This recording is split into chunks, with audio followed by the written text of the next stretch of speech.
to feed this machine of implementation, I think we should be okay. Thanks. Devang, you have made a fantastic start with the fastest implementation on the Mundra port, and but do you see significantly different challenges in implementing power? You know, there are mining issues, environmental issues, land acquisition issues. Are they big challenges, and how are you working with governments and other bodies to overcome those? Yeah, in terms of our profile in power, most of our projects are in the west coast. So we have Gujarat and Maharashtra as the two very states who are extremely promoting the whole initiative of infrastructure. And what we have found is that Mundra has been a real blessing for us in terms of execution, because the power project that we have is almost 4,620 megawatt, and we are rolling out 9 units. Out of the 4 of them have already been rolled out.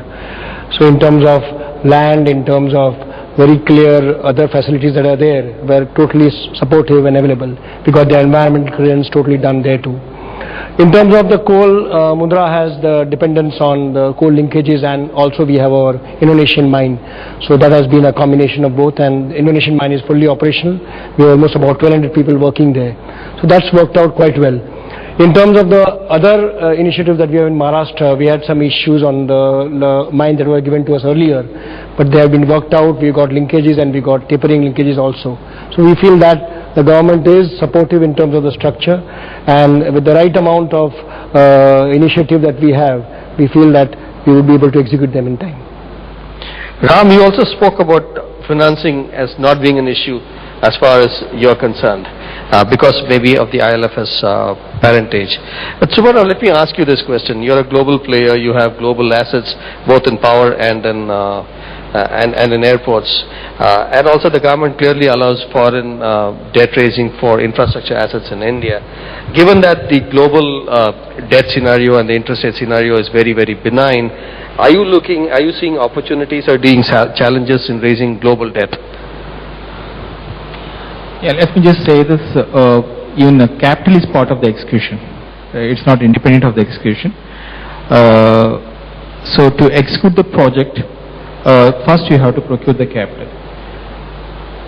So far, as Ram said, raising the capital has not been a problem in India, because fundamentally capital flows towards opportunity. As long as there is a profitable opportunity, capital flows from any part of the world.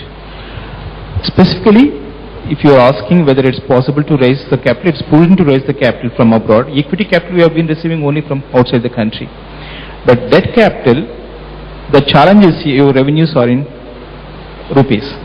And if you raise the capital in dollars, there is a problem of forex risk.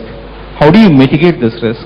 So far what we have been doing, in 2 cases, particularly Delhi Airport and Hyderabad Airport, we have dollar revenues.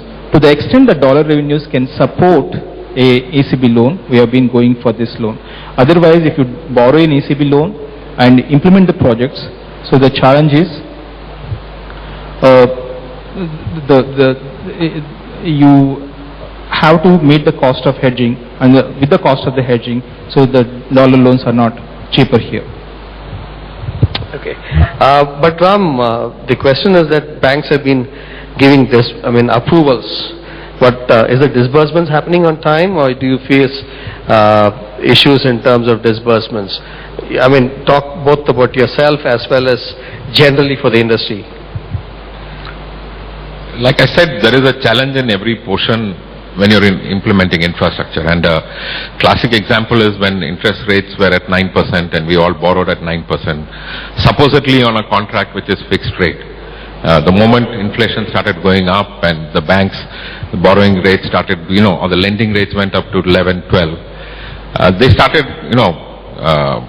coming up with some forms of or new mechanisms to meet the difference between what was their present borrowing or the present lending rate and what they had actually lent at. It could be an administration fee, it could be a management fee, it could be any some form through which some recovery was made.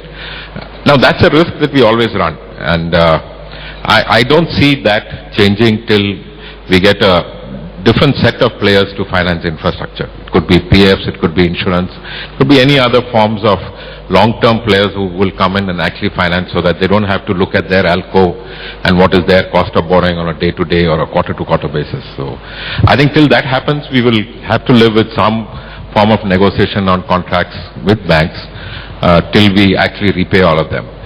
One new development which we are now finding is that we are finding that there are foreign insurance companies, not necessarily lending in dollars, willing to take 8 to 10 year exposure on a fixed rate, and we are trying to securitize one of our annuity projects, because the counterparty being NHAI, we have a AAA rating on NHAI, and if we are able to produce a AAA rating on, even if it is structured, we are able to get a fixed rate, and I think that's the way the sector will move forward, because I think refinancing will have to happen at some point of time. I don't think the banks will be able to actually lend you 10-15 years and actually live with it. Mr. Bhuyan, most of the long-term infrastructure projects generally give equity returns of 14-16%. At least that's the general impression the markets have. And there come times like what Ram mentioned a couple of minutes ago, saying that there are too many developers chasing far too few projects, and that gets depressed a lot. What are the strategies that you employ to ensure that the returns you make are healthy? And or do you just have an internal cutoff? What's your strategy towards this? We have internal cutoff, but let me give you two examples. One is at the Bangalore airport, where we set up the aviation services fuel facility, the aviation fuel tank farm, and into-plane refueling services. It was an international competitive tender, and we formed a joint venture with our sister company Sky Tanking and IOC to create this company to create the infrastructure in Bangalore. So obviously the normal return from the project is of the order which you mentioned. But we have the other competency in engineering, procurement and construction. And so the joint venture outsourced the EPC job to IoT to design, engineer, build and commission the terminal. And so my returns from there almost took care of the entire equity requirements. Right now we are executing a project for IOC on a BOT, again an international tender. And there the normal returns are, as you mentioned, it is also international competitive. We had very strong competition.